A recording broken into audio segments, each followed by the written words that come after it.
Hey y'all, Kick Nice, KLPC Holdings. Sitting up in the office, had finished my selection for the day, my doctoral selection, and I'm relaxing. Beautiful day, and regardless of what's going on in the world, things are all right. I've been slowly trailing off of this Chud the Builder thing. And if y'all know who Chud the Builder is, Chud the Builder is he's a white man who has attempted murder charges because before this, he was going around calling people the N-word, just being totally racially obnoxious with everybody, white people, black people, but mostly black people, calling the N-word. He sprayed a couple kids at a college with bear spray, and he's in Tennessee. He's just looking around. He was looking around for people black people to kill on camera. He said it on his post. He said, "That's what I'm doing. I'm trying to, kill a monkey on camera and have people chimp out reacting to it or something like that." And but now he shot somebody in front of the Tennessee courthouse, and he's in jail now for attempted murder, $1 million bond. He's in there with all them chimps. He ain't got no bear spray. He has no gun with him. The white Aryans won't protect him. Black people are looking at him as a trophy, probably bending him over. It's probably guards that help inmates mess with them. But he's been begging to be able to use the money that these white supremacists have sent him online to get his bail. But the courts blocked it. They won't let him use it. And I know some people are willfully ignorant. They don't want to keep up with shit like that. They don't want to know what's going on around them. They want to be a victim of their environment. But you gotta understand, these people walk amongst us, and a lot of y'all like to live in fear. And just know that stuff is out there, and think that you have a way to save yourself or be saved when it goes down, because it goes down in a split second. It's a direct result of the political climate, and these people, there's copycats of him. One of them got killed, tried to do the same thing to this old black lady or this black lady at a gas station, and when the people saw exactly what he was doing, they ran him over at the gas pump, killed him. He was called the Antagonizer, Chad the Antagonizer or something. But y'all gotta understand that stuff is out here, and that's what's going on because they are emboldened by the messages they hear from Donald Trump, from MAGA, from racists that are poking their heads out. All the incels who can't get no woman and mad at black men because we got swag and women like us, they going out there trying to embarrass people because they're mad because their women don't want them. That's just what it is.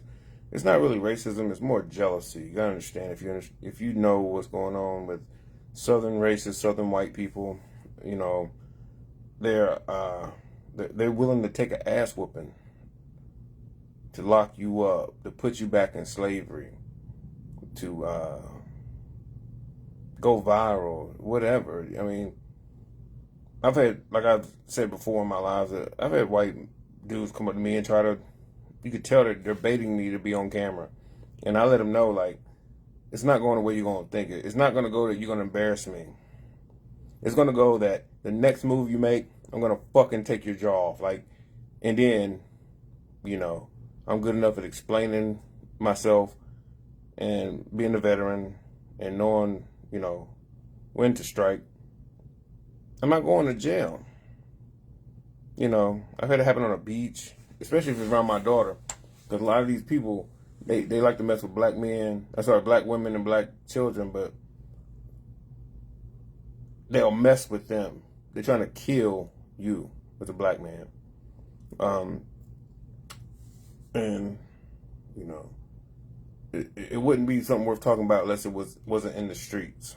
And if you're one of those people who people don't notice, and you go through the life and you're an NPC and nobody would even care to mess with you, it's not even worth the time, and you're a freaking victim. You're one of them mediocre black dudes. Like nobody knows. 40 years old, bald and fat, short. Don't know. You know, they usually ain't gonna fuck with you because you go past them. When I'm in public, I keep my head on a swivel because white boys be looking for me. They trying to find those moments. They want to say, "Hey, I did this to you. I confused you." Wompty wompty womp. Because a lot of people, somebody come to them and say something stupid, they are immediately ready to defend themselves. But then they realize it's a situation where they're being taped and it's a prank. For some reason, they think, oh, it's a prank, so I got to let them know. You're a threat. And, I mean, even in other cities, it's happened. Not in other countries. They don't do that shit like Japan or in Africa or in, you know, Europe or Hawaii even. Honduras, of course not. Black people, you know, especially in Honduras because it's a major black population, a lot of times I didn't see nobody out with phones and shit. When I was in Honduras, I didn't see people with their phone out. And I was going to like everywhere, grocery store, everything. Wasn't nobody trying to embarrass folks online and everything. And, you know, this Chud the Builder is just another part of, I don't believe in all that psyops, you know, government bullshit. He just a white dude who's like, look, I can make $100,000 a month by fucking with white people online because white boys like to watch shit like that because they can't do it. They want to see us getting embarrassed. They want to see something happen to us. And then for them to sit on it and then to look for this grand conclusion of him murdering somebody because they reacted to his racism. You gotta understand, those people are out there. A lot of them cool white people you think you know, that's inside of them. When they go and they play these video games and they on there, they calling people the wrong, you know, calling people bad words, acting crazy. Those are the people in the message boards. Those are the people that you see a white boy at work, but he'll never show up on your social media. But either he blocked you or he's a lurker. Like, all my job, don't nobody find me on Facebook or any of my social media. I have a social media presence. I have a digital footprint. They don't because they understand they before they even suggest you, they looking to see who do you support. And if you vocal, you're like, yeah, I support Brock, whatever. What the fuck you think? What else is there to do? Stupid. And he's awesome. So then they don't be showing up. They don't want to be your friend on LinkedIn. They don't want to help you be in their community because the motherfuckers is all the same. Yeah, unless they done call their family out, been ostracized, or went and had a whole bunch of kids and living with us, but they ain't a stereotype. They Chud the Builder. Just watch out. They all say we all the same color until the police show up. And with what's going on now, pay attention to these people, what they say, who they voted for, what they support, you know, how they raise their kids, who their main friends are, who they choose to be around. I send a strong message. I choose to be around black people. Even though I'm, you know, higher degrees, all that shit, white man credentials, basically, I want to be around us. I'm over here on off of Tuckasegee Road, over here on Beatty's Ford Road, places where y'all motherfuckers are scared as fuck to go. Nicest, most beautiful people. I live in a black neighborhood that y'all wouldn't even know where it is. My daughter lives with her mom in a black neighborhood on the east side. We black intelligentsia, and even if they ain't with the degrees and all that shit, working in the hospital, they working at Church's Chicken. These are nice, beautiful people raising their kids, making a way. And y'all talking about some black fatigue. And these white folks out here fighting tooth and nail to keep us out of opportunities. They know that when we get in there, we change it, and you can't be lazy and mediocre no more. You gotta be when you in the presence of black excellence. You need to focus on perseverance, outrunning a stamina. I took myself out their system. I'm a student. I'm about to get my doctorate and all that. And instead of jumping back in their system and using my talents for them and get them rich, I'm going to Tokyo and other places where they're going to respect my intelligence and my degrees and my experience rather than these white folks trying to give these little fucking unwashed white bitches jobs and management because you want to fuck them.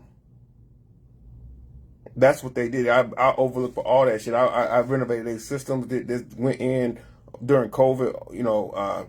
Put myself at danger. All kind of shit. Didn't get rewarded for none of that shit. Then go to racist ass South Carolina. And these motherfucking HR people talking racist shit in these meetings. And then I'm talking about bringing DI. Boom. As soon as the budget cuts cut, who they cut? The person making $500,000. The person who made him $500,000 from the ground up. You didn't have it before. And now you got to get rid of all the equipment because y'all talking about motherfuckers around here don't like the fact that I don't celebrate holidays. So don't celebrate Thanksgiving. I ain't going to the Easter egg hunt. Fucking goofy, man. I'm telling y'all want to know what the problem with America is? White folk. It's a problem with the world. That's what it is. If you don't like it, cry to your mama or fight go with that. Fuck y'all. Y'all gonna have it. Trump showed us exactly what y'all about. Bullshit. Mediocrity and genetic recessive behavior. Fuck y'all.